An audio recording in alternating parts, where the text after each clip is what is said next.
general nerdery. So I'm guest starring on our friend Beth's podcast. We're recording again tomorrow. We've done a couple of episodes on, and I get like when we're talking shit about. Yes, talking shit about. Great podcast, by the way. Despite me being on it multiple times, but like, if I fuck up here, I don't care because you guys know what you're coming in for. It's been over 100 episodes, yada yada. I mean, like I care, but I don't really care. But I get so stressed out anytime I'm going to go on someone else's podcast that I have been like, we're doing Alexander the Great stuff. And I have been listening to nothing but Alexander the Great based podcasts for a couple of days. And then like an hour or two ago, oh, fuck, I'm doing my podcast today. Like this one is not on Alexander the Great. This is about as far from that as you can get. I don't relate to this at all. Luckily, Stephen has watched this movie about 6 times in the last 2 weeks. Mostly just because I like watching movies. It's a That's great not like an fucking obsessive movie, thing. Also, I'm here, and That's Steven's I'm here. Steven. Steven's back. Welcome to General Nerdery, your podcast about liking things. I'm Zach. I'm Tyler. And that's the aforementioned Steven. Hello. Yeah, right there. Right there. Today we'll be talking about I always know this movie's good, but I always forget quite how baller this movie is. Castle of Cagliostro. But before that, what have we been ingesting? What have we been ingesting? It's been a minute. It's been a month since we recorded. Oh, okay. That's my fault. So, like, I have so much, and I can't think of, like, any of it. I know. I made myself a small list. I know I ingested more than this, and some of these I'm going to just try to skip over really quick, but I also watched a shit ton of it. So, the new season of This Fool dropped on Hulu. Love that show. So, I think I have an episode left in the new season. It's Latino sketch comedian and another guy who does stand-up, Carlos Estrada and Frankie Quinones, play cousins. One was kind of like dorky, and then the other one went and did a dime and just got out of prison, or I think he did 20, not just a dime. Anyway, just got out of prison, and the dorky cousin runs like he's part of a nonprofit to help like ex-felons get jobs and stuff, so he has to go work for them. And like the one guy's all like street, and it's just an odd couple sort of thing, but it's a lot of fun. Got through all of this season of The Righteous Gemstones, which continues to just be fantastic. I can't wait for the next season already. That's the John Goodman preacher one? Yep. Yeah. This one's got a lot more emotional than most of the other seasons.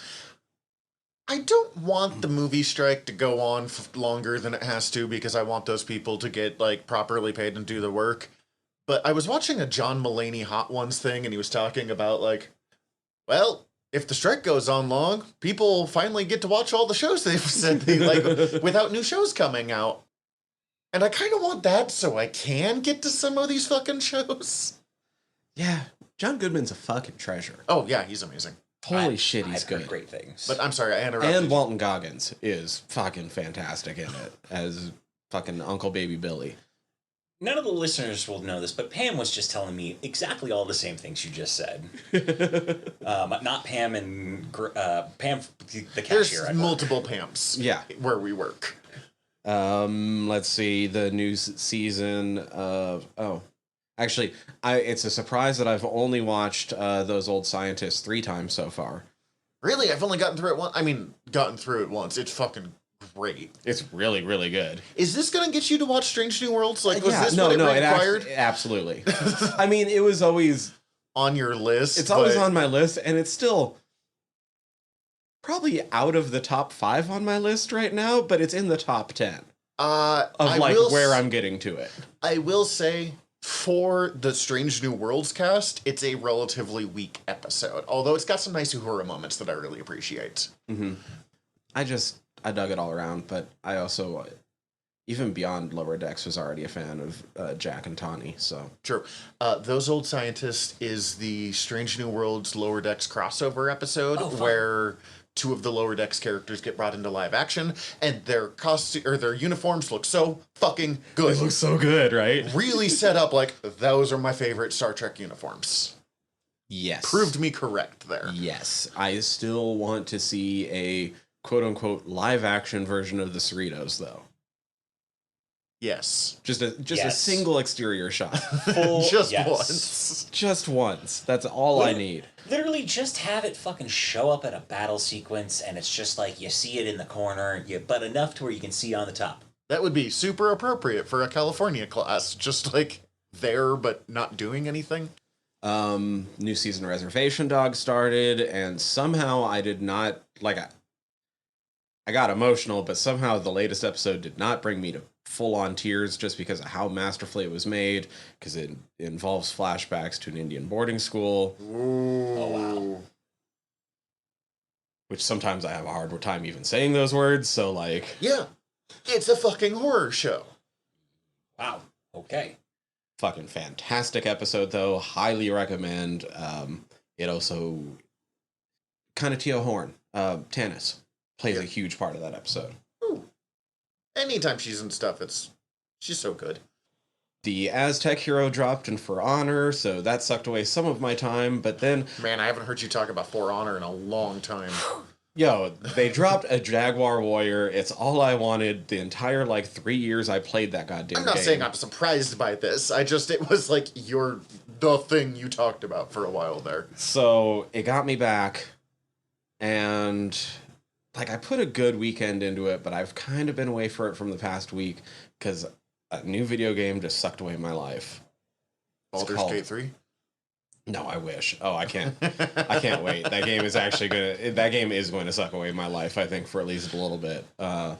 But no, it's this new indie game that dropped. It's called Dredge, and it's a Lovecraftian mystery fishing RPG.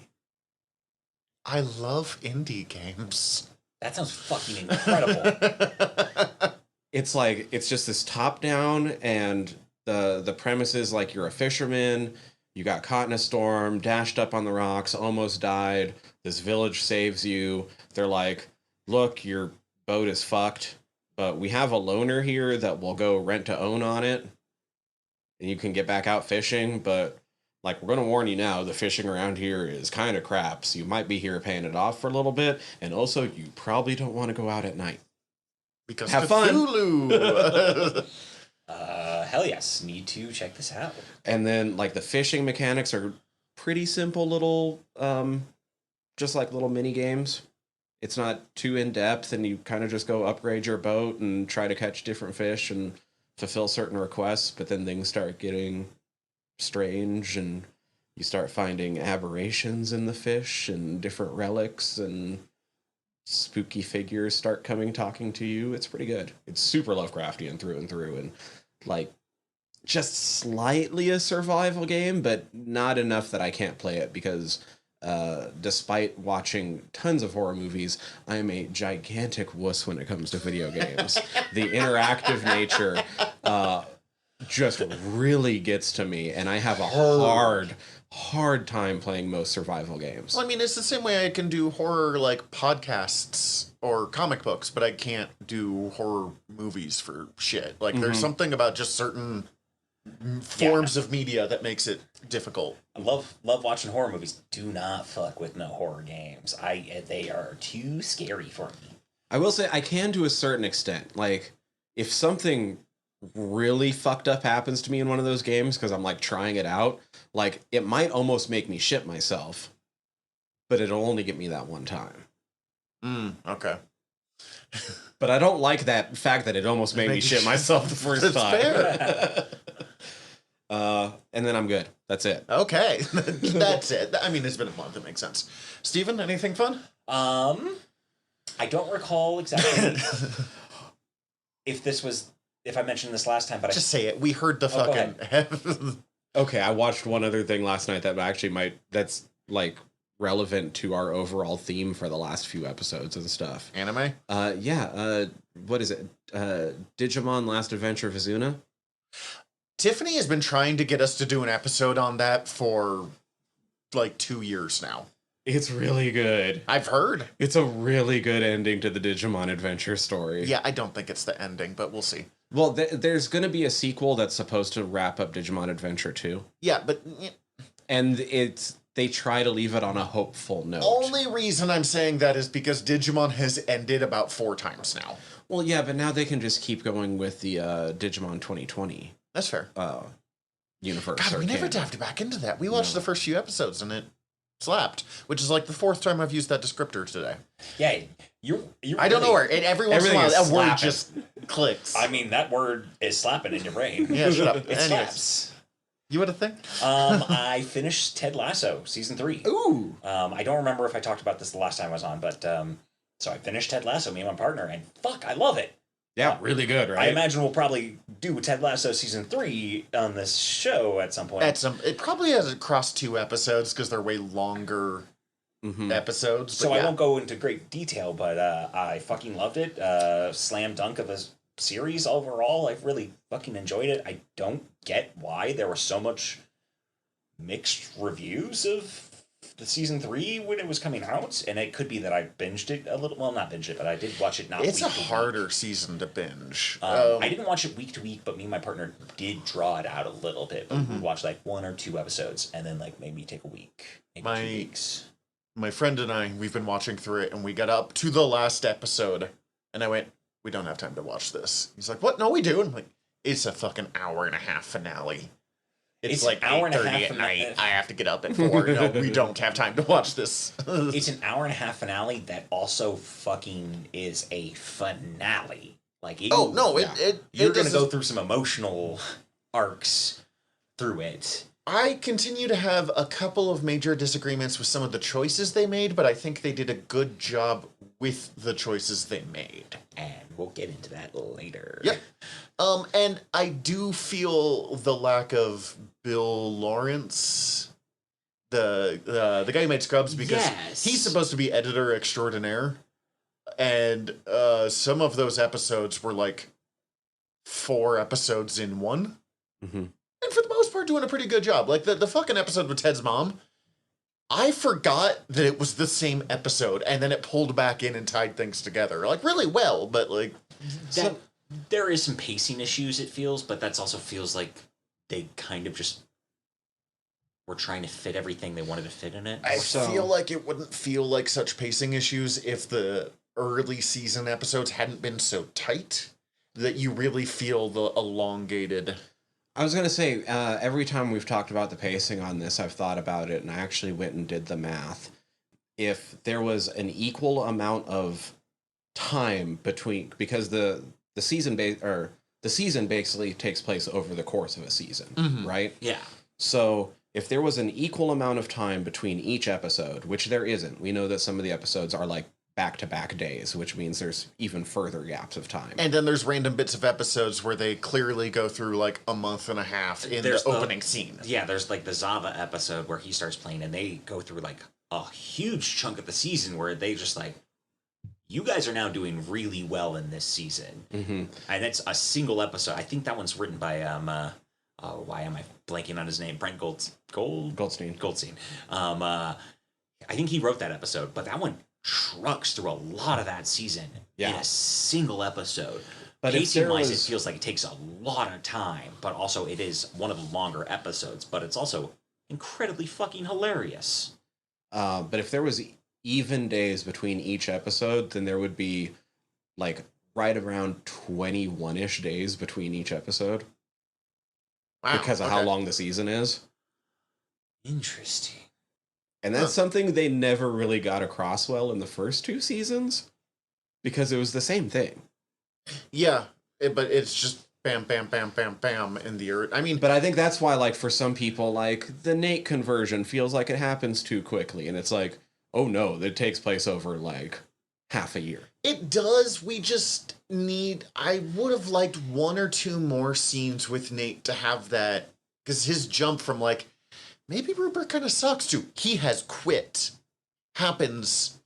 I know it happens over the space of, like, a month, but it happens in between 2 scenes. The end of one episode and the beginning of next goes from, like, I owe him a lot. He's done a lot of good for me. Oh, he kind of sucks, to, like, I'm out. I'm gone. I don't know. We'll talk about it a different time. It's... Yeah, we have more thoughts that we will need to get into. Finish that. saw Barbie. Holy shit. I've seen Barbie twice. I want to see the third time. It's incredible. The soundtrack is amazing. The cast is phenomenal. It is gorgeous. It is going to be on my top 5 of the year.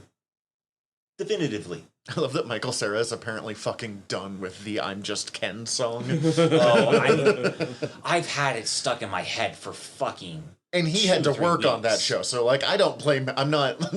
I fully understand it. I get it. That I will not fault him for. Also, Michael Cera is fucking incredible in this as Alan. Also, you have fucking Rhea Perlman showing up doing a fucking great little role. There's some really phenomenal casting in this. Like, yeah, that cast is incredible. There's a bunch of people from the TV series Sex Education in it. One of which I didn't realize until the second time I saw it, because he does a very good fucking English accent, or like an American accent. I mean, exact opposite. Exact opposite. Well, and fucking Ncuti Gatwa is going to be the doctor. Yeah, and he's great. Like, seriously, if both of you should go see this, and if you're a listener and you're apprehensive of seeing this, it is really fucking funny. It is really great. It is starting to bug me that I haven't had a weekend free enough to go see it yet.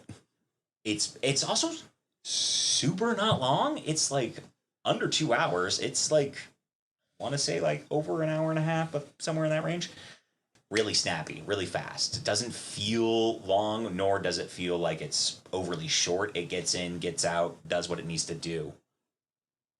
Greta Gerwig is phenomenal as a director and editing and timing of it. It's really great. I highly recommend it.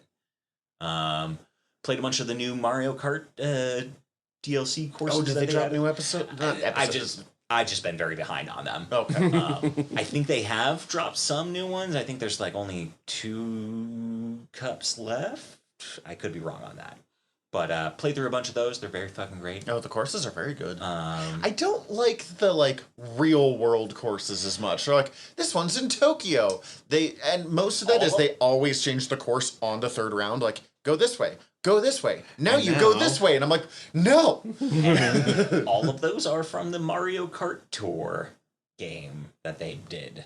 That was the mobile version of Mario Kart that they released like 2-3 years ago. Oh, I never fucking bothered with that one. I've just been playing Mario Kart 8. At the same time that they did like Mario Jump and all of like when Nintendo's like, well, we got to start doing official Nintendo licensed games for the Android and iOS marketplace. Yeah, because Pokemon Go was a fucking global sensation, and they're like, all right, we'll tap in on this, and no one cared. Nobody cared. I played the Mario Kart. It's fucking bad. It's not. The best review I heard was, it's fine. It's fine. But like that kind of like question mark fine? Like it's fine with caveats in that like it's fine with caveats is great. If I were a child at like an airport and I needed to do something and my parent handed me their phone and I played this for like fucking 2 hours while I wait for a plane, incredible game of the year. Otherwise, I'm okay. Like, I don't see... Like, I literally have not touched it since it came out, though. So, I just played Mario Kart on my Switch. And then I also picked up the Borderlands collection, and I've been playing that. Sweet. Oh, yeah. It's really fucking good. Yeah, it's fucking Borderlands. Yeah, that's about all I got that I can think of. Oh, God, I'm probably going to finally get a Switch because of the wildest thing is going to push me over the edge. They're going to be doing Super Mario RPG on it. Oh, yeah, they're completely reworking it, too. Oh, yeah. Super Mario RPG was my jam. Gino and fucking Mallow, those are my boys. I've never played it, but not this might make me try. I've never super had an opportunity, so if they release a cool version, why not? God, let's see. It's killing my wife that we haven't watched Good Omen Season 2 I haven't yet either. But we also don't have Amazon Prime, so that's why we have not watched it yet. Ooh, yeah, I need to watch all of that. Good Omen Season 1 is probably top 5, at least definitely top 10 of like shows of the last decade. Good Omens is fucking phenomenal. Let's see, I've read a bunch of shit. I picked up several of the essential collections, not the essential collection, epic collections of the old Conan the Barbarian comics from Marvel. So like 60s, or not 60s, 70s Conan. Okay.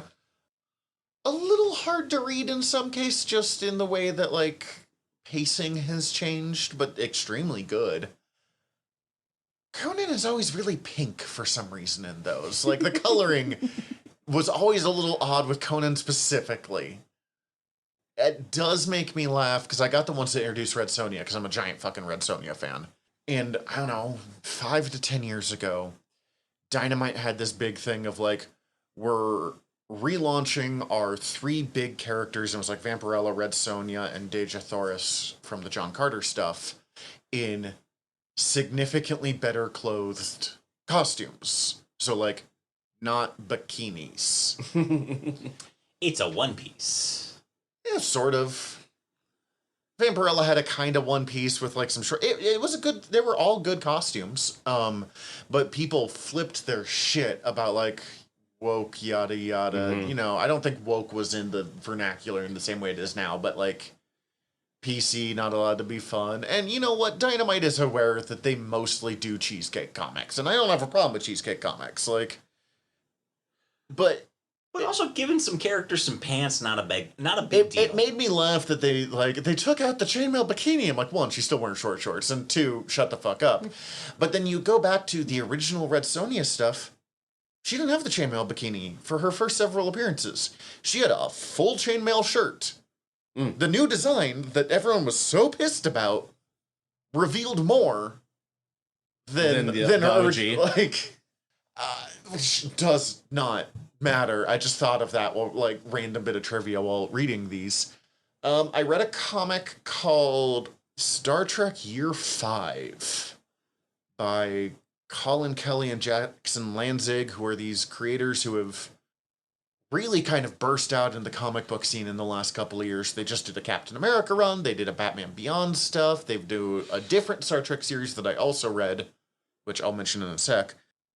They're fucking everywhere. And this was Star Trek in between where the original series ended and where the movie started. So it is Kirk, knowing he's going to be an admiral, no longer on his 5-year voyage and actually having to go home. Okay. And it's mostly him being fucking bummed about that the whole time. It's a little weird because there is some kind of like, you know, Kirk growing up a little bit, Kirk like experiencing growth and trying new things. And that's a good message that I like. That lands a little funny when the major message of Star Trek's 2 through 4 is that Kirk never should have become a fucking admiral. And his... what is it? Spock's line, your first best destiny is as a Starfleet captain. So it's him, like, accepting that, like, I can be more than this. And then literally the whole point of the movies was, but this was what you were fucking great at. You like, could be more. You should be more. Yeah, Just because you could do something doesn't mean you necessarily should. You're so much better at Promoted this. beyond your ability in a way. And not even promoted beyond your ability. It's just like, you were better at this. Yeah. Like, it's You're okay. good at this. You're really, really good at this. So the messaging, like, I was enjoying it, and there is this kind of interesting, like, examination of loneliness, and yeah, it's good comics. It's just, when you apply the later movies, it's a little odd. I also read the ongoing series he has right now that is about, or they have right now, because there's 2 of them, about Cisco coming back from DS9, because he disappears at the end of DS9. And it's literally, they were able to pick cast members from whatever show they wanted. All to put together for this special mission. So, like, Worf is on it for a bit, but then Worf leaves and Lieutenant Shax is brought in as security officer. Data is the first officer. Cisco's the captain. Paris from Voyager is the... From Voy is the pilot. Crusher is on as the medical officer. Scotty is the chief engineer. And as I was, like, reading about this series, I was like, I don't fucking know about this. This sounds like fan fiction. I mean, I don't have a problem with fan fiction, but, like... This sounds like... this could be fun, dream or... fulfillment fan This fiction. is literally basically the Star Trek series I made up in my brain when I was in the 2nd grade. Right. Yeah. Right. That kind of fan. Because I was taking the action figures I had and putting them Mm-hmm. together. Except I had Worf as the captain, because Worf should always have been the captain as far as 7-year-old me was convinced. Damn, I would love to see fucking Worf being captain of a ship. Captain Worf. Weren't they Michael developing Dorn that as a show for a bit? Michael Dorn was trying to develop that as a show. That's very different than anyone was developing actually it. doing it. Oh, also, just on a side tangential related note, I'm also still rewatching Star Trek Next Gen. I just got into season 5. I watched the Darmok episode, and it's fucking incredible. It's one of the best episodes of science Season fiction. 5 in general has so far just been fucking great. 3, 4, and 5 is the high point of that series. 6 has some great episodes. 7 has some good episodes, but also has the most Looney Tunes shit. Like, randomly. What's that race again? Temerians? Temarians? I think it's something like that. Anyway, because I was rewatching a little bit of normal Lower Decks, and they had the new crew member episode come up. As much as I'm glad to have Shax, I really was sad that they don't use him as much. Yeah. And it popped into my mind how ridiculous exclamations in Temerian sex must be. The Beast in Tanagra! Arms wide open. Just to Fist put that in your closed. head. Okay, I got 2 more. One, I don't even know if I should mention, because it's definitely hornier than anything that we have ever talked about on this show. Then Temerian sex exclamations? I don't know on that one, but let's just say it's about the same level. Oh no, I'm thinking of word balloons. Sorry, because we've gotten wickedly weird over there. Okay, so I mean, as Zach excretes a lot. please stop.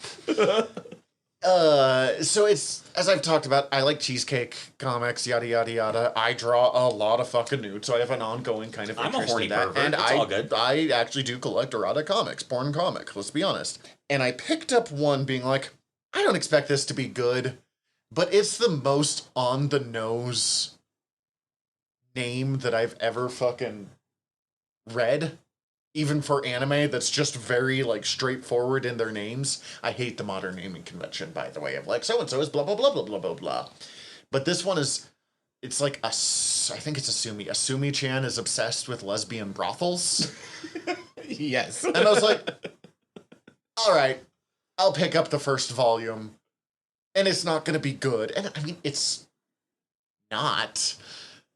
But it's so much better than that fucking concept should be. And it is the most, like, sex positive, sex work positive comic that I have kind of ever read in Japan or America. Because, like, it's all about this girl obsessed with lesbian brothels. But it, you know, you expect that to be like, it's an addiction. No. She just... You know how like certain people with autism are super into trains? This woman's into brothels. She's had a crush on this girl that she lost contact with, and she found out she's working at a lesbian brothel, and so she's just, like, going through people trying to find her, like, lost love. And, like, discovering herself, yada, and I'm like, I'm not proud of myself while reading this, but it is, like, You're like, I was expecting, like, a D-. It's like a C+. Like, it's kind of sweet. it is. It is surprisingly sweet for a comic about picking up sex workers. And then I really want to read that. I can lend the first 2 volumes to you. And then to completely shift directions. Schindler's List. Not that far. I got back into the TV show Chuck. Okay. Have you watched Chuck? I've seen like 3 or 4 episodes of Chuck. I was really into it in college, and I've been having fun watching through it. Not like this is not a show I'm watching with my wife, not because it's like bad, but because it's fucking cheesy. You and I have talked about this. I don't remember if you've seen I it. finished it. I've watched a lot of Chuck. I watched the first couple seasons multiple times. I've only seen the last season once. I didn't care for how it ends, but holy fuck, did that show shape the music I listened to, and that like mid-2000s indie rock soundtrack is definitely I definitely grifted everything from that. I mean, I got back onto this because I listened to a song that I found from the Chuck playlist, and then loaded up the Chuck playlist. Also, the and soundtrack, then, I'm pretty sure, like, the theme song's done by Spoon. I'm pretty sure it's a Spoon nice. song. I think it's I Want a Girl in a Tan, something tan. Long dress, short jacket, or Yeah. short skirt, Cake. long jacket. Oh, it's Cake. Different band, but Spoon Fucking Cake. Throw a rock and you're gonna get similar ones. Cake, spoon, corn, whatever. It's food. Corn. Tool. These are all the same band. So, if you have not seen this show, it's got Adam Baldwin, who played Jane from Firefly, and a bunch of other stuff. He's the Baldwin that's not a Baldwin. Yeah, right. He's no relation. yeah, different Baldwin. Not a particularly good person from what I've, like, kind of gleaned. He was connected to Gamergate at one point. Yeah, he seems like But he's probably better than all of the Baldwins. yeah, He's by default the best Baldwin. Yeah, I don't think he's MAGA, and he's never shot anyone, so he's doing pretty good. Yeah. It's also got Zach Levi. It's where Zach Levi broke out, Mhm. like turned him into an action star. Oh yeah, I can't think of her. Yvonne something. and Yvonne. Craig? Oh wow, I cannot remember. I don't remember. I want to say she's Australian. Yes, she is. Also, she fucking is in The Handmaid's Tale now. She's in The Handmaid's Tale, but she's Which also in Mass Effect. It's just fucking wild to me that the super hot, kind of cheesecakey girl, because they put her in a lot of cheesecakey scenes of like Yvonne Strahovski. Strahovski. Oh, also she's in that. Dang.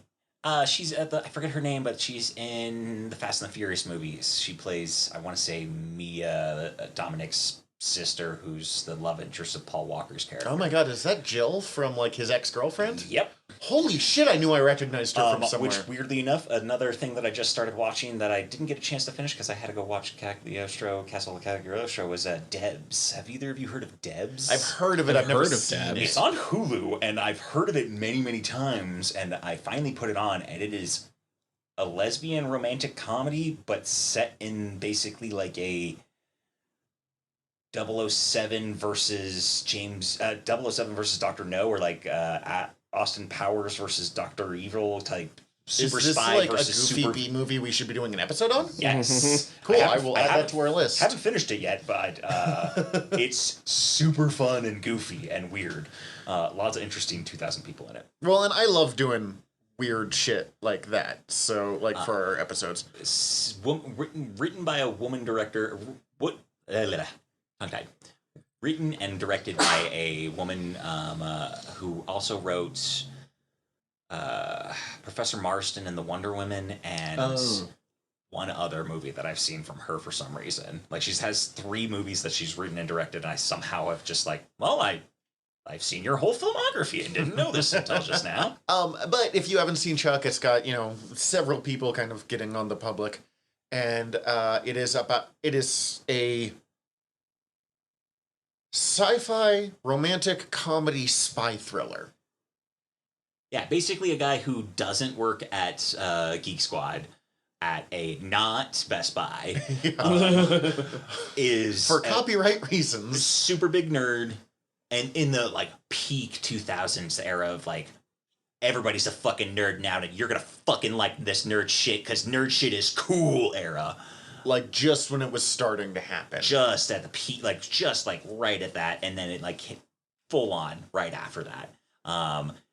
He's into Comic-Con, he's into comics, all this stuff. He works as a computer analyst guy, and he super smart, went to MIT, but like failed out of it. And now, for some reason, a friend of his sent the NSA and the FBI, CIA, and just like all of their secrets, and subliminally implanted it into his brain.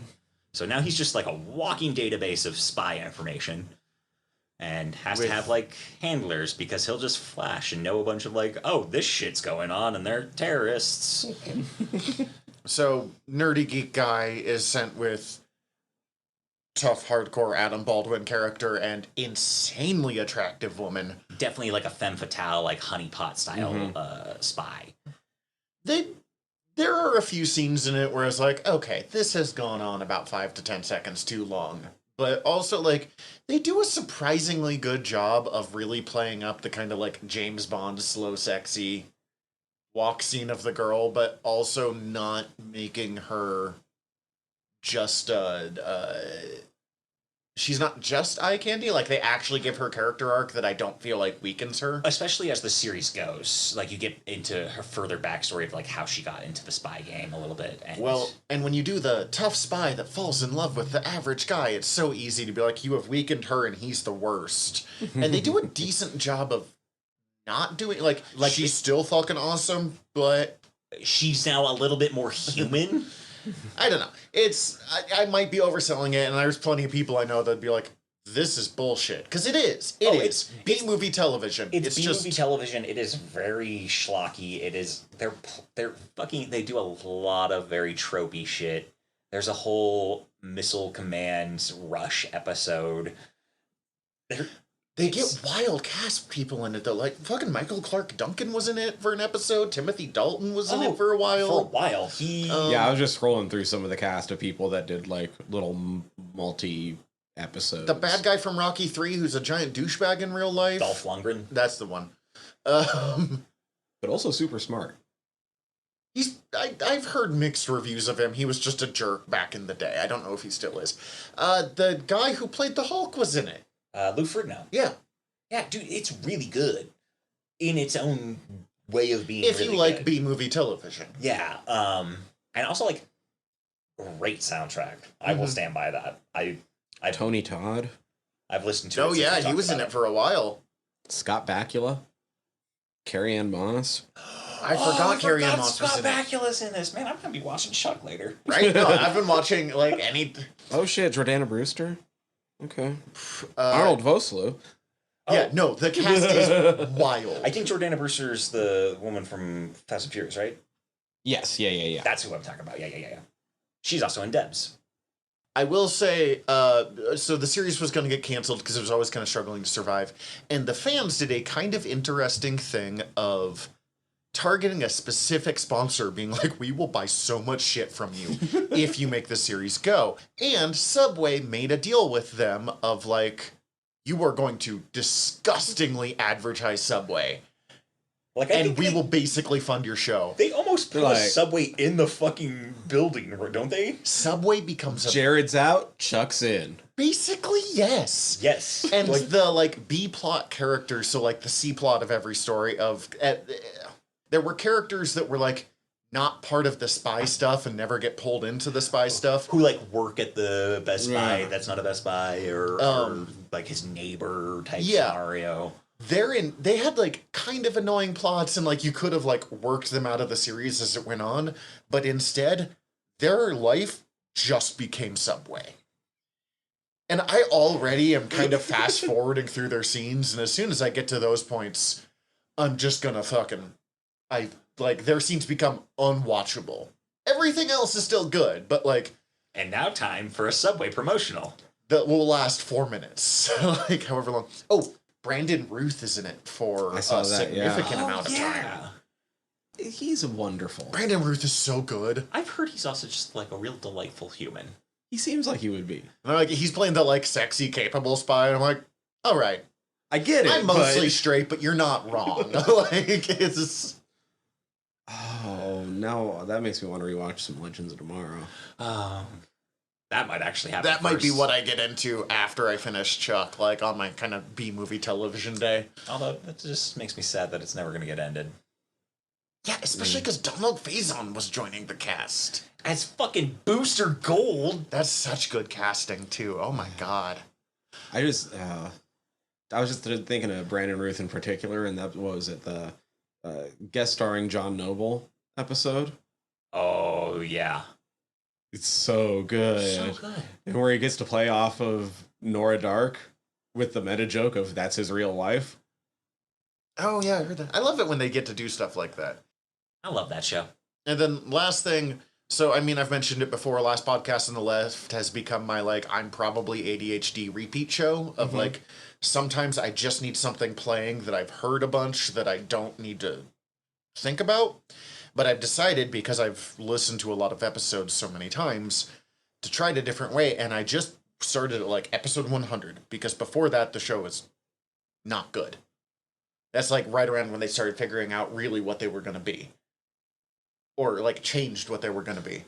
And I've just been listening to it episode by episode instead of like, usually I pick like the serial killers playlist, all their good serial killer stuff, or all the good.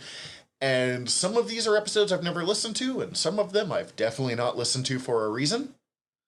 And some of them I was like, oh, this is pretty good. It just doesn't fit into like the themed playlists, or like, it's just an interesting way of, here is a series I know really well that I'm listening to in a new format. That's all. Oh yeah. Yeah. Now that we've been here for 45 fucking minutes, let's take a quick break, and when we come back, let's talk about some castles and some Cagliostros. And I guess wolf? And goats. And goats. So, found this out while sitting here, that you and I, or I guess you two and I, watched significantly different movies because we watched completely different dubs. Yeah, so after the first time I watched this, I went and did the research and found out there was a bunch of different dubs. I was half tempted to go seek out the other one, but then I forgot about it, and then I didn't have time. No, it's fine. Like, yeah, same. Like, I found out about the other dubs, and I was like, oh, I should go check those out, or I should check out watch the subbed version of it to get a little bit better understanding of what the plot is the same. Like, there's no huge change. I just sat down and, like, someone spoke, and I was like, why does that sound fucking weird? And then it just continued to be weird. And there are little banter parts that are like, I was like, this is not even a little bit the same. Like we came in a little bit towards the end while you were still finishing it. Yeah. And like just after. For example, there is a bit where Jigen and, what is his name? Senzamon? No, Senzamon. The samurai. Goemon. Goemon. Jigen and Goemon are like holding them off while Lupin, who is called Wolf in your version, which really threw me. Because of copyright reasons, because outside of Japan, it was still copyrighted by, I want to say Laurice LaMarche, but that is not right. Yeah, no, that's not correct at all. We'll get to that in a sec. But, like, the original French author still owned copyright to the name. Run off, and in your version, the princess, like, runs up to them, and we'll explain the series a little bit better in a sec. Example. She's just like to Goemon and Jigen, like, I love you both so much. I really do. And they're like, girl. While in the version of, and basically in that version, she's straight up like, you two gonna die. Well, in the version I was, she's like, only stay as long as you have to. I'm very serious about this, Sir Jigen, or something like that. And he's like, she called me sir. So, like, the dialogue bits are I'm a noble steed. I'm pretty sure that me and Tyler watched the Streamline dub from 1992. Yep. And I'm pretty sure that you watched the animes or manga dub from 2000. That's what I would guess, because I bought it in the early 2000s. Which one is the one with swearing? It's the in between, right? So I want to say, the one we watched I think has swearing, and I want to say they've also then edited down the version that you watched, Zach, the manga version, the animes version from 2000, to give it a family friendly version that has less profanity. So I think that one also has profanity as well, but there's like a second version of it that doesn't. So there's like 4 versions of this technically. There's the original Japanese dub. Well, and there's the bit where he like wakes up and he calls the dog Carl, and everyone in your version is just like, why do you call it Carl? And he answers immediately. That doesn't get answered for a while. So there's a while where everyone's like, Lupin, what the fuck? How do you know this dog's name? Like, what is going on here that they just had no time for? Wolf is definitely a wolf, and he talks to dogs. Wolf knows things. Okay, so if you have not seen this and have no idea what the fuck we're talking about, Castle of Cagliostro is a Lupin the Third movie directed by Miyazaki, but is not a Studio Ghibli movie. I think it's before Studio Ghibli existed. Was a thing. But it's the movie that put Miyazaki kind of on the map. I think it's the first movie he ever directed. Or And one of the first. 2 non-Ghiblis? Yeah. If you've never heard of Lupin the Third, you probably did not watch Adult Swim circa 2003 to 2005. But Lupin the Third is originally a manga written by a guy who goes by the pen name of Monkey Punch, which I'd always thought was like the company that founded it until just recently. This is a weird thing with mangaka artists, is that they just have fucking weird-ass names. I mean, sometimes they do. Like, sometimes. They can just have, like, oh, I'll just run under this thing. I'm known as Monkey Punch. Well, in the same way that there's a artist named Frank Quitely, whose name is definitely not Frank Quitely. He just took Quite Frankly and swapped. Because Brits are weird. Yeah, Jock. Yeah, Jock. Oh, Jesus. Great artist, though. Apparently there is a French kind of pulpy character named something Lupin. Arsenio Lupin or something. Arsène Lupin. Who is quite popular, and Monkey Punch took him and was like, what if we did the story of the grandson of Lupin? And it became this fucking sensation. It started coming out in the 60s. There are still Lupin stories coming out. I think there's at least one special that comes out every year, basically, at this point. There have been like 5 different TV shows, like 20 movies. It's not, One Piece big, but it is big. Yeah. Huge. It is, I think I might... it's not Laurice, it's Maurice LeBlanc wrote Arsène Lupin, the original one. So, I was close. Am I the only one that watched it on Adult Swim back in the day? Or you said you've seen, like, I've seen, like, maybe episodes here or there, but I kind of was bad at watching, Toonami and... Oh, I fucking loved Adult Swim when I was, like, I really loved it, but I just was I'd always been an early bird. I always woke up super early, so I'd fall asleep way too early and missed it. So I watched shit like that through, like, on-demand functions. I've mostly just heard Lupin the Third references in rap lyrics. I didn't know that. Oh, most rappers are giant fucking nerds. Well, I knew. A lot of them did watch Adult Swim. Oh. Well, and Lupin the Third is a huge influence on Cowboy Bebop. Mm-hmm. Spike's suit is based off Lupin's. It's just more beat up. Jet might as well just be Jigen in a different costume. And Faye Valentine and I can't think of her name. Fumiko are basically carbon copies in other versions. Miyazaki's Fumiko is significantly less sexualized. Yeah, that's one of the major things, is that this is a different characterization compared to the anime, the movie. Right, well, so before we started, you were looking through some of the trivia and you're like, wow, this movie was a flop when it dropped? Yeah, because this isn't Lupin for the most part, from what I understand. There's kind of 3 different Lupins. I always go with Lupin just because that's how it's pronounced in the anime, but either way. There's the manga Lupin, who is borderline rapey and an extremely violent series where the characters are pretty willing to, like, kill each other at a moment's notice, and it just never quite happens.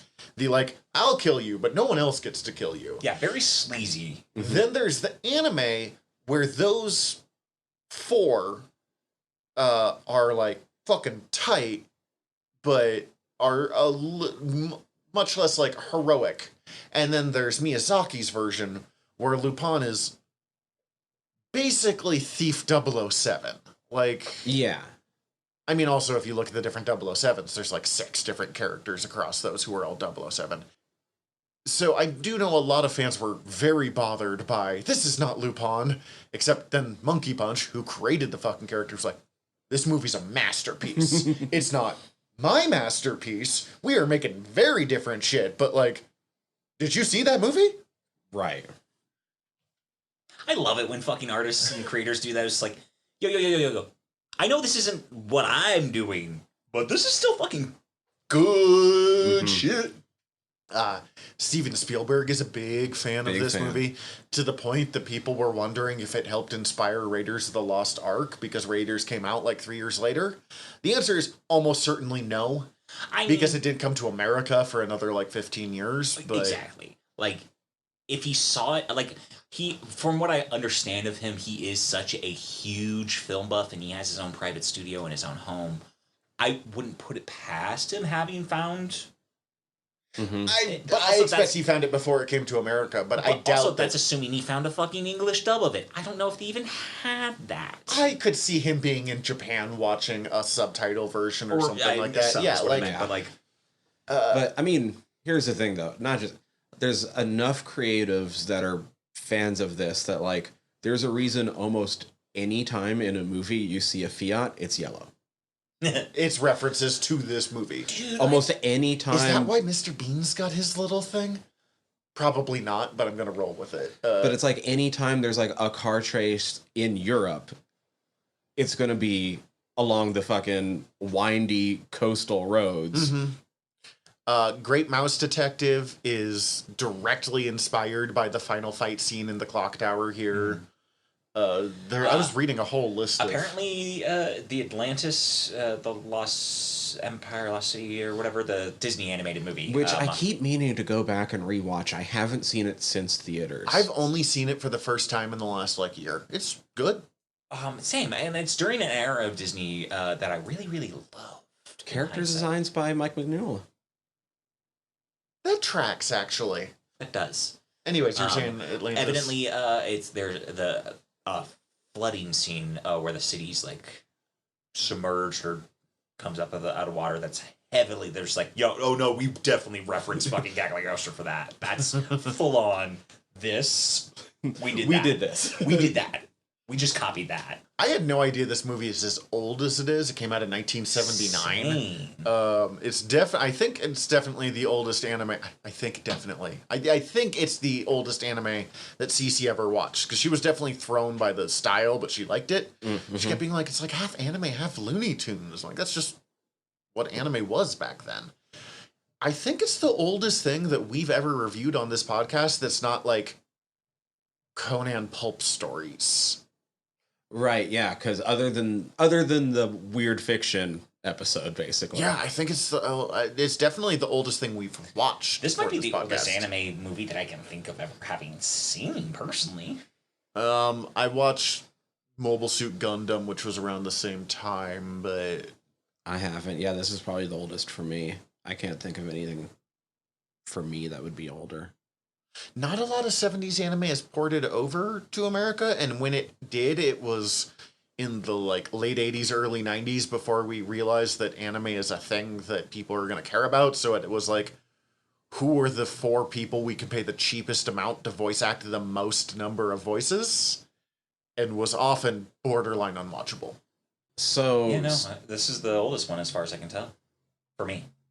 Just in line of watching, just the topic of watching anime and different animes, full, like, nerd disclosure admittance, this is only the second Miyazaki movie I've seen all the way through. What's the other one? Mononoke? No, Ponyo, actually.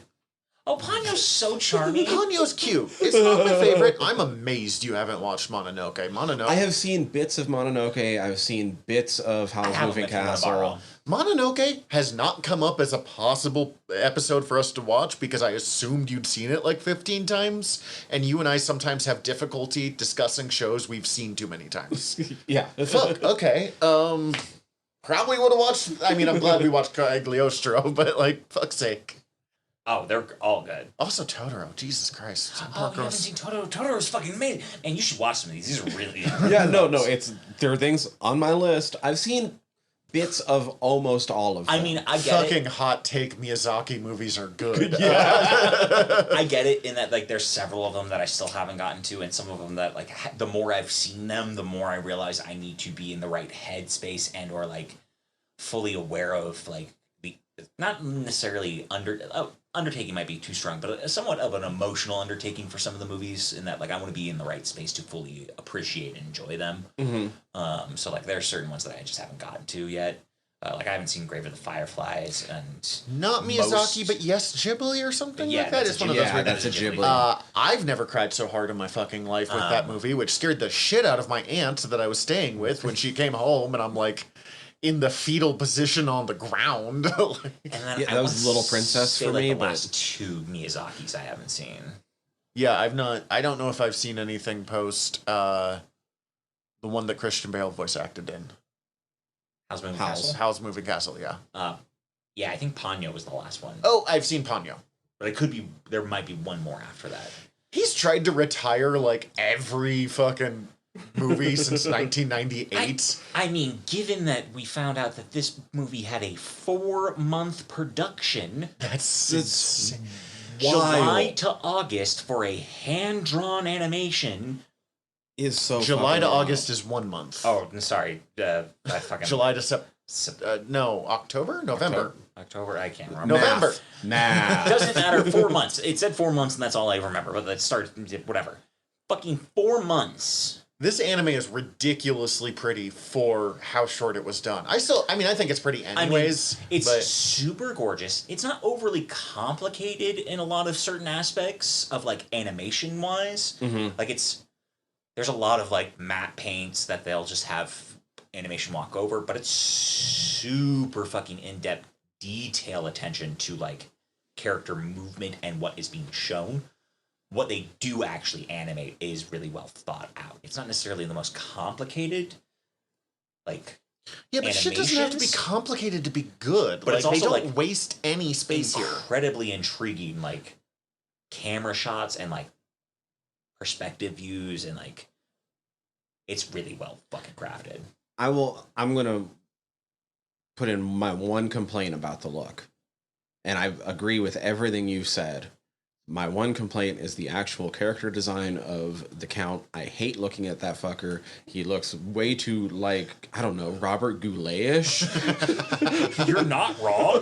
I don't know. His little like butler sidekick ninja man is the one that bothered me the most with like the his pointy mustache. ass But mustache, and it's not like pointing down; it's pointing out. It is- mostly, like he took off the like ninja clan hood thing he wore, and I was like, that would not have fit on your head. Wait. We were supposed to believe you had been in that shit? You and your hunchback, like You were leading that squad of assassins who just had superhuman strength? What the fuck's going on here, my guy? The Bad Touch Ninjas. with the rocket fingers. Okay. But yeah, given 4 months for the production on this, I don't doubt that motherfucker wanted to retire after this movie. But he was like, I'm done One after and done. Mononoke. I'm done after Spirited Away. I'm done after. I can't remember what it is. One of the more recent movies that came out, they ran out of like time or effort or something, so it wasn't completely hand drawn, basically by him alone. Okay. And he's like, and it's like a 30-second scene, and it's like a fucking brick wall or something. Like, it's not. And he talked about he has to look away when he's watching that scene because he can't fucking, like, he is the most perfectionist son of a bitch I have ever seen. He is sort of. No, not him. His fans are sort of the Alan Moore fans of anime. I'm going to explain this thought process, and it will make sense to you after I say it. So you know the number of people. How many people have you fucking met? They're like, I don't read comic books. Oh, except for Watchmen. Okay, yeah. Or the like. I've met- never heard anyone say that, but I've heard people say, like, in response to, like, do you read comic books?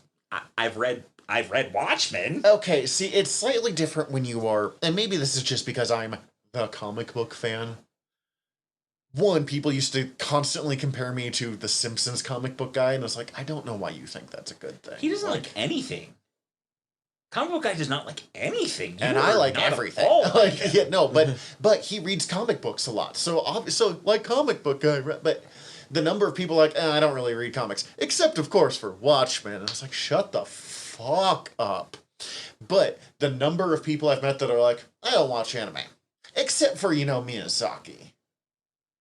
And I'm like, I'm not arguing that it's not fucking good. Or people are like, it's not anime, it's Miyazaki. I'm like, it's still anime. Although there is an interview where he goes, I don't watch anime was kind of a movies. mistake. I only watch Wes Anderson films. Basically, yes. Like, well, you know, except for Wes Anderson. I actually like Wes Anderson. I know, I too, really but, love like, Wes Anderson films, but he's the other correlation I can there, like it's auteurs the that I see thing of that the with. the auteur hipster that's like, oh, I don't like this popular format of blah blah blah, except for obviously this one brilliant guy. And you're like, it's not that he's not brilliant; it's that you're an asshole. I don't like hip hop. I just like listening to Kanye West. I don't know if Kanye is brilliant. I don't listen to No, hip-hop, he's but- also just apparently a fucking horrible human. He was so bad that Alex Jones put him on his show and was like trying to steer him away from the more overt anti-Semitism, being like, "Please take the gimp mask off." Hey, we're not allowed to say I'm that not out loud. joking. Yeah. I do have to think, getting back to Miyazaki here, He's like the only name I can think of for a lot of one of the people, few. though. Yeah, I understand that.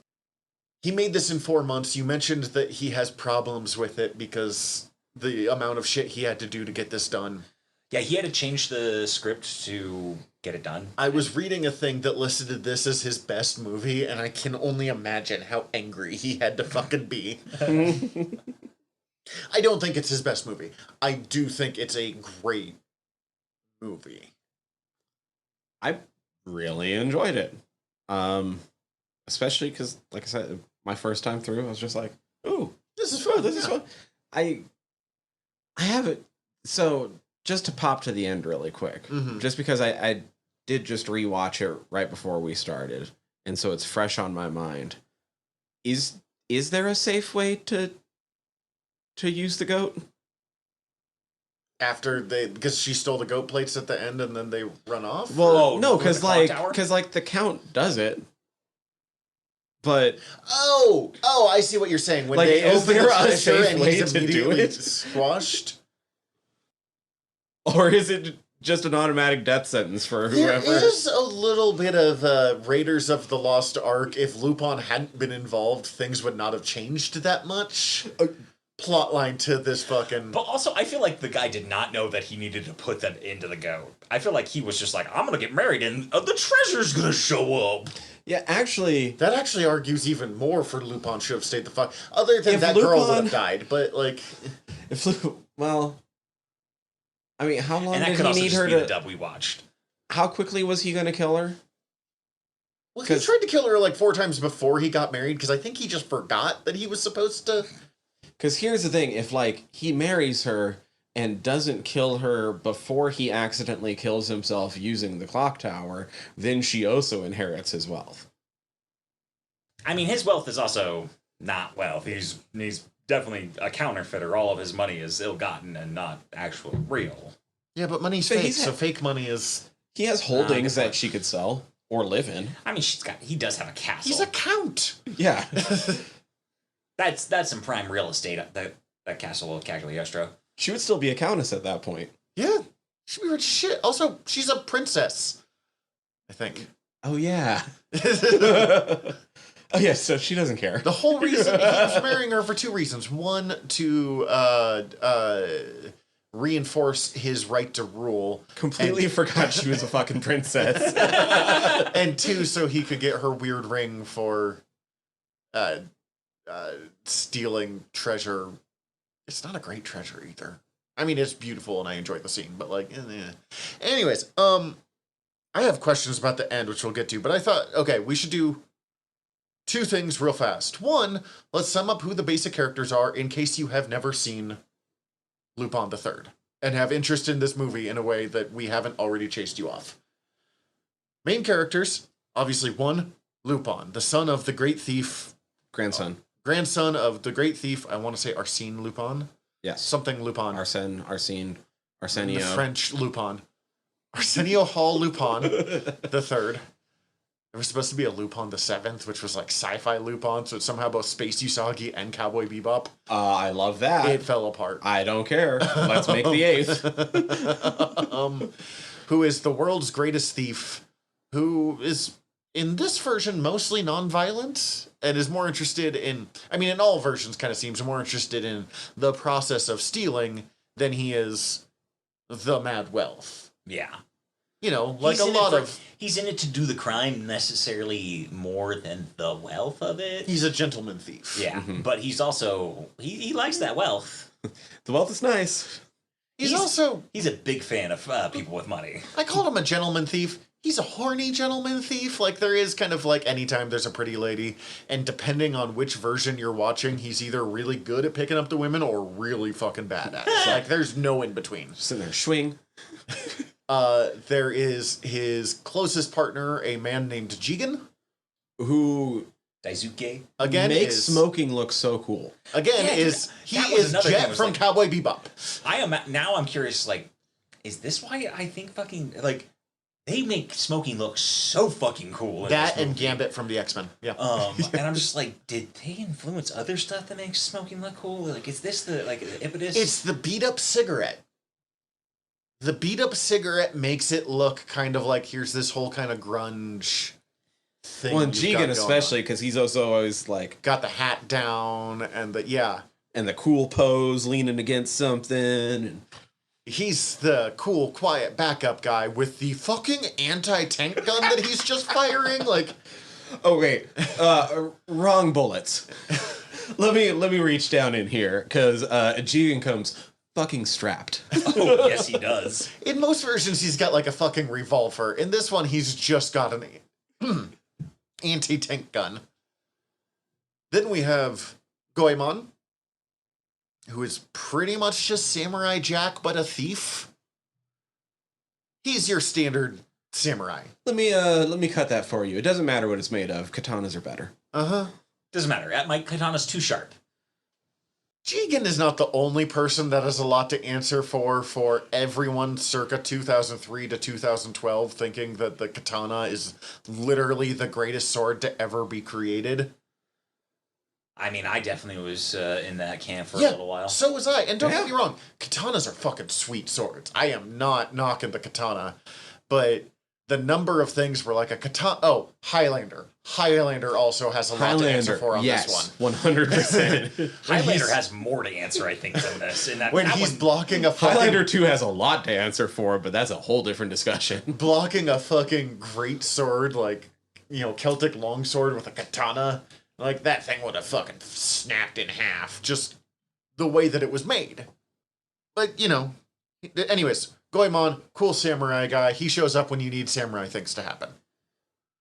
And then we have Fujiko, who in this one is like a fucking boss babe spy lady? Which, like... / news reporter. A lot of people talk about her being a precursor to the, like, Miyazaki, like, strong feminist character that you see a lot of times. Like Sophie in House Moving Castle. And then you see it a lot. It's kind of a common theme for her later on. But I mean, straight up, she's just wearing like camo, like revolutionary stuff, like in it. Let me like just rip off this dress real quick to reveal that I am full on just in camo fatigues underneath, and I'm ready to fucking clown. Why, yes, this is the Fidel Castro collection. That's it. That's yes, and I will pull out this big ass wrench to just bash people across the head with. I realize that you guys have not watched as much as I have, and I've still not watched enough Lupin to be like, I'm a huge person. I do not remember her being a counter-revolutionary fucking half of the time. She's another spy. Well, in this one, she's basically James Bond with tits. Not a bad thing. Man, I really wish they would do that. James Bond with tits? Yeah. That's Atomic Blonde. No, but like a full-on in-canon 007. Jane Bond? No, she's just James. Yeah, that's fair. If Ted Lasso can have that terrible Jack character, that's not enough. I always feel weird hating the Jack character, because I'm like, she's a charming queer character. And then I'm like, oh, but you're awful. Also kind of the worst. Oh, you forgot. Mega rich. Billionaire, yeah. Supersedes anything else. Rebecca is already uncomfortable enough being a billionaire, but the rest of you I can get away with. Oh, millionaire. She gets away with it in the end, in my book, with the It's choices. her arms. I'm really in love with Hannah Waddingham's arms. Like, I get it. I get it. Oh, God, we're so off topic today. And then the last important character from any Lupin thing is the Chief Inspector Zenigata. Zenigata, thank you. I knew it started with a Z. He is an Japanese police officer working with Interpol, desperate to bring down Lupin. And he's Lupin's best friend, if we're being honest. Like, I really do love that dynamic of like we're sworn enemies and you're hunting me down, but also best frenemy is such a good. Best frenemy. That's I like that phrasing. I wish I would have wrote it down. You might have saw it in the trivia and might remember, or might pull it up while I bring it up. But at least in our dub, when he first introduces himself, he gives a first name. Oh, yeah. But it's not the character's first name. It was really bad localization, and the script doesn't actually say the character's first name anywhere in it, so they just give him the first name, which is the Japanese word for inspector. Yeah, oh my God. His actual name is Koichi Zenigata, but in the movie they give him Kebu, if I'm pronouncing that correctly. Kebu. Kebu Zenigata, which is basically just Inspector Inspector Zenigata. Inspector Zenigata. Yeah, just bad localization. Okay. Yeah, and then you also have Lady Clarissa and then the Count Cagliostro, but they're kind of just to this movie. Yeah, they're specific. Basic concept of this movie opens with Lupin and Jigen doing a gigantic fucking heist of a casino? Yes. Yes. And, I mean, that part's A not too important. state-run casino that's like fully government sanctioned. At least in my dub saying that they got, like, billions, which is weird, but okay. Turns out that it's all fake money. It's the goat bills, which are supposed to be the most perfect forged bills of all time, and then they immediately are like, these bills are fucking fake, so... So the goat stuff is really interesting, because that also goes into the localization and weird things in the script and shit that got changed, but also it kind of makes sense because of the extensive use of the Capricorn imagery. Uh-huh. Because the goat is a bad translation. Miyazaki basically wanted to play with goat as being a pun because of all the Capricorn imagery, but he was using a term that he meant to be gothic. It's the gothic bills. Oh. I was wondering why goat. Okay. Also weird, but... And in one of the dubs, they call it like the Capra bills or something like that, because the localizer both didn't know what he was actually trying to get at, but Capra is the Latin genus for goat. Okay. But deciding that they're gonna track down the goat bills and just steal the plates so They are the greatest of all time! Really, it's just to prove they're the greatest thieves ever. They go to the tiny nation, it's the smallest nation in the United Nations, because this is in the 70s when the United Nations still was considered to matter. Cagliostro. Which is, I read it, they were talking about it, this is where Miyazaki really started getting a reputation for, like, beautiful backgrounds and beautiful architecture without being limited to reality. I saw one thing describing it as Cagliostro is the Paris of our dreams. Yeah, I saw that too. That was very interesting. Evidently, a lot of the architecture and stuff and designs in it pull heavily from Italian architecture and designs. Because it's supposed to be the gothic everything. That makes sense. See? Illuminating. Mm-hmm. Learning stuff about this movie as we talk about it. Right? That's why there's three of us. And Tyler does all the research. Well, you both did research today. I just watched it 2 nights ago and went, I'm good. Like, this film is great. I mean, it is. That's all you really need to know. Like, this film is great. Like Alexander the Great. Alexander the Great podcast. Right, yeah. Basically that he was a drunken moron. Not moron, he was very brilliant, but... You can be brilliant and a moron. There's also a story about him getting naked and running around in circles when he visits Achilles' grave. Tomb? I mean, now I know what I'm going to do when I visit it. I wonder if you're allowed to do that. Probably not. And then it ends up, that they go to break in to steal these plates, yada, yada, yada. And then it ends up basically forgetting about the goat plates until they can be used as a Deus Ex Machina later. And it turns into a mission to rescue a princess. Yeah, very much then just like, well, forget the heist. We now need to be heroes. To rescue a princess. Or his bride, as he keeps calling her, because when he first meets her, she's running away in a wedding dress. And it turns out it all ties into Wolf's past, even though we didn't know that until he had to go there. It makes me so angry. I know you watched it where I called it Wolf, but it makes me angry. I wanted to see how you'd react. Which I wanted to is see the how you'd French react. translation of Lupin as well. Well, yeah. So I get why they went with it. It's not even because I watched that version, it's just because I wanted to fuck with you. Yeah, I know. I kind of like it. I forgot about that and was very confused when you kept talking about Wolf earlier when you were telling me about this movie. And that's definitely more so how I've seen it, because I didn't watch a lot of the anime. I've just watched this movie for the most part. He's Wolf, which is weird because this is a weird dub that I don't know how I've seen this one more than I have the 2000s one, which I think they call him Lupin. Yeah. Mm-hmm. Because by that point, what it was Japan doesn't enforce copyright protection from other nations, really. And it took France years to fucking bother with it. Because it didn't really get big outside of Japan. For a long time, I love all the different weird copyright things around the world and how it leads to weird ass shit. Really weird stuff is happening with Conan copyrights right now, because in Britain, or in Europe, the Conan's entered the public domain, but it's another 5 years in America.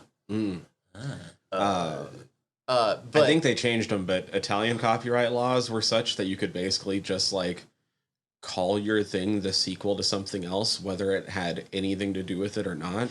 Yes. Which just led to some really weird sequels. Zombie 2. Yes. Piranhas 2. And there's something like over 100 unofficial sequels to Django. I believe that, yeah. What? That's wild. But anyways, France finally started paying attention years later, and so when this series got sent out to other places, America, Britain, yada yada, whoever likes anime that's not Japan, they had to change the name because the copyright laws were strict enough. So Wolf, for the most part, although I think there's another one that they called him somewhere else. Lupin, which is basically... That's right, they just changed the L to the R. Which is basically the phonetic version of how it would be pronounced in Japanese. Well, in Japan, L and R are basically interchangeable, which does lead to some funny... Oh, God. On the Mega Man Epic Collection, it has all of the Mega Man games. They have some of the, cartoon intersections of some of the stuff, and they have Dr. Wright instead of Dr. Light, and it's fucking hilarious. Yeah, well, there's a definite subset of hardcore original anime Hellsing fans that insist that he's Alucard. And what's her name from Final Fantasy VII, the annoying girl that gets stabbed? That name was definitely wrong. I don't remember if that's the L or the R, but hardcore anime fans get really, really opinionated about localization and translation. Always about really specific stuff like Alucard versus Alucard. Which I hate anyway. Alucard is a bad name. Yes. And it doesn't make sense. Anyway. Oh man, that reminds me. We're not doing trailers, but they released the trailer for, because, support the strike, yada, yada, yada. They released the trailer for the Castlevania follow-up series yesterday. Go watch that. Not here. I lost the thread, sorry. No, we kind of finished the thread and got this is a very all-over-the-map episode, even for us.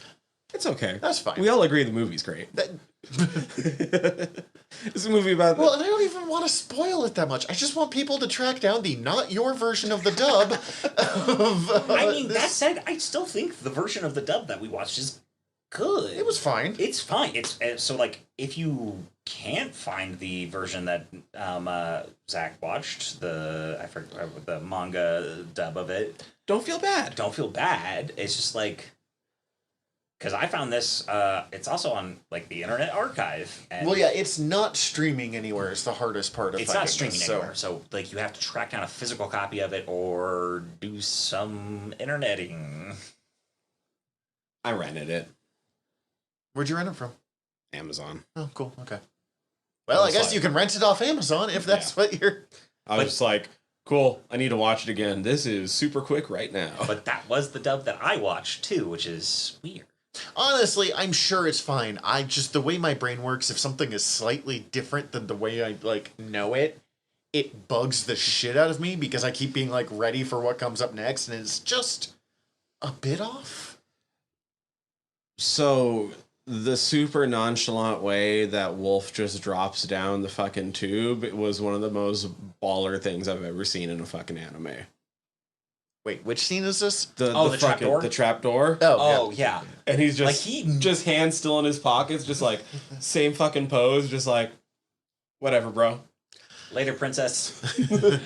Like Peace. I feel like the way he dropped, I felt he knew he was going to this was all part of his plan. Like I already know the trapdoor is here. I'm gonna go right step here to the trapdoor so you can drop me. We're gonna do this. My hands are very animated for this podcast. It's the cursed nature of podcasting. You will never talk with your hands so much or, like, try to use them to explain a thing as when there's not a way to see that. Yeah. You know what, Jigen? Not just looking good smoking. The crown at the end, also pretty good. Yeah. There's a fun look. Cece was so amused that they took the crown. I'm like, well, they gotta get something.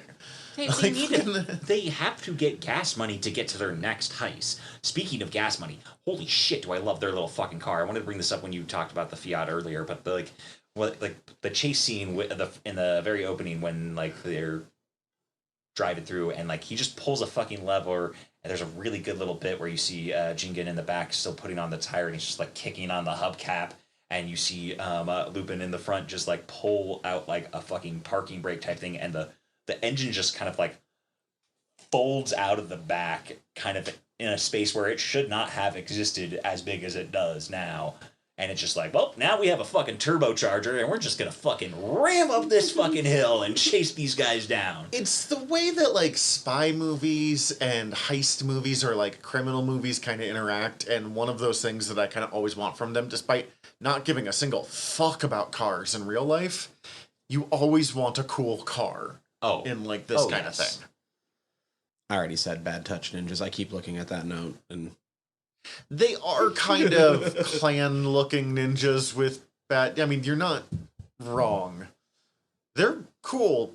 There's a definite moment where they're kind of... They're good minions. I mean, they're an interesting...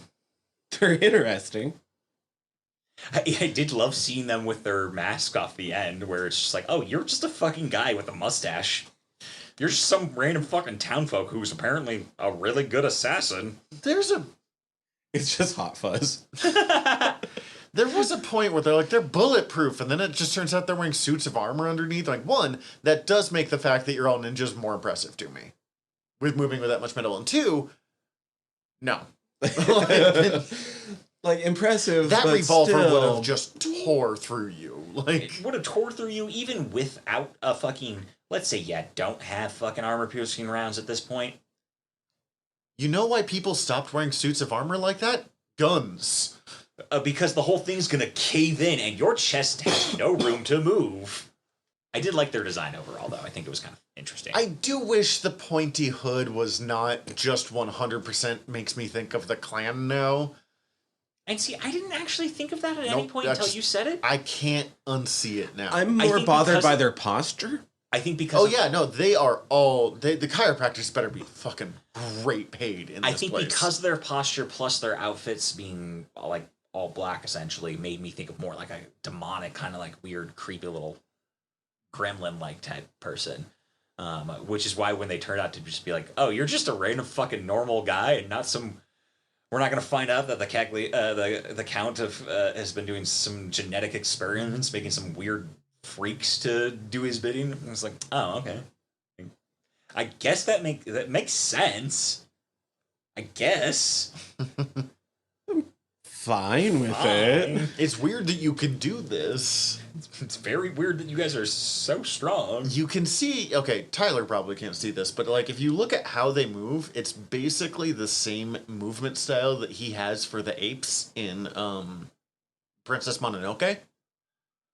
There's like definite, the way that he has those he uses in other things in a like kind of creepy horde of minions all have a similar like pose for him. Yeah, you can see a lot of commonalities in his films. Like, there's bits that was like, that reminds me of them eating in House Moving Castle. That reminds me of this in Spirited Away. This reminds me of that. He's an auteur. I don't really have too much more. Nope, this is we knew this was a risk picking this one. I don't know why it's so fucking hard to do a long episode for something that's just fucking great. I mean, what else is there to say? Like, we're just like, especially when you're a podcast about liking things. Like, we're not gonna give away the ending of the movie more than we already have. He wins. It's satisfying. We did. We just not in context. Not in context, but also. Wait, like, I guess I have one more thing. Actually, I just thought about because we're coming to the end. Okay. Miyazaki wrote this with it being in mind. This is his idea for a final Lupin grand adventure. It doesn't feel like a final adventure at all to me. No, I agree. No. It feels like it's an end of a chapter for, like, the character of Lupin. Mm-hmm. Or it feels more like a way to, like, satisfy, like, a personal thing for him of, like, wanting to be that hero character. But it doesn't feel like a final chapter. Yeah, basically. That's... Oh! And that's where this movie's a fucking failure. No. This is a thing that I like but caught me by surprise. That's why Miyazaki doesn't like it? It's supposed to be the grand final chapter, but it's not. I love Miyazaki. I don't think he likes things. No, I don't think he likes things, especially the things he worked on. I think he can only see the flaws. He's the most perfectionist creator I've possibly ever heard of. Which is why he's so good. Kubrick? Okay. Yeah. I've not watched a lot of Kubrick, so... I will say that just the one moment that kind of stuck out on me is there's the bit where Lupin gets shot on the roof is the most, like... It's not, like, a wildly bloody moment or anything like that, although there is, like, real blood that you see. It's, I think, the only time you actually see blood in this, but it's... CC kept calling it, like, Looney Tunes in the way they do animation, and then that moment of Lupin being shot and falling is so, like... feels so weirdly hardcore as a result of it, because I think it's the only time that, like, legit damage happens to someone in a serious, like, way. Mm-hmm. I just... Bringing it up at the end of the episode is the worst time to bring this up, but it was a thing that I noted of, like, I need to mention this in this episode of... This movie does kind of have a surprisingly... When you think about some of the details of what happens in some of the scenes and what goes on just off frame, movie has kind of a high body count. Yeah. Yeah, a lot of people die in this movie. Given that there's a flooded castle with no warning, I'm assuming there's definitely some drowned folk we didn't account for. Yeah, the Bad Touch Clan ninjas are all, like, universally dead. Oh, yeah. Gomon fucks up a lot, right? Like, yeah. off screen. Well, his blade is very thirsty. And he fucking fucking slaughtered like half people the with an town. anti-tank gun. Like, it's armor piercing. Like, it's got, like, they have armor, but also he has a fucking anti-tank gun. I don't care what kind of armor you have. You're exploded at that point. Yeah, it's no good for anybody involved, really. Next time, we're gonna go a completely different direction again, which is kind of the point of this, and we're having fun with it. Because There's not going to be a high body count in this next one? No. And it's significantly less horny than Food Wars was. It's still kind of horny, but only, like, a specific character. We will be watching the first season of Comey Can't Communicate, the most relaxing show that I watch right now. You can find it on Netflix. All right, I should mention that. Sweet. Nice. You don't have to do a goodbye on this one. This is the one show we don't have to do. Good. I thought I saw you looking up a script. But I mean, I did almost think I needed a script for a second, but in the meantime, we're your generals of nerdery. I'm Zach. I'm Tyler. Dismissed. Sweet. Nice. That was good. Hi, everybody. General Tyler here. If you like the show, please hit subscribe however you're listening to us right now. Also, if you could rate and review us however you're listening to us right now, or preferably over at Apple Podcasts, we would super appreciate it, as the whole world is ran on algorithms, and we want to be all up in them, getting our voice out to more places. Also, tell your friends. We always appreciate that. If you want to get in contact with us, ask us questions, give us comments, email us generalnerderypod@gmail.com. You can also contact us through our website, www.generalnerdcast.com. While you're there, check out all of our back catalog, or click the links up at the top, as we are part of the Earworm Podcast Network. Go check out all of our sister shows. We're involved with most of them, so if you already like listening to us talk, it might be in your best interest. And if you want to check out everything from the network, head over to earworm.com, EARVVYRM.com. We'd super appreciate it. Love you all. Have a good one.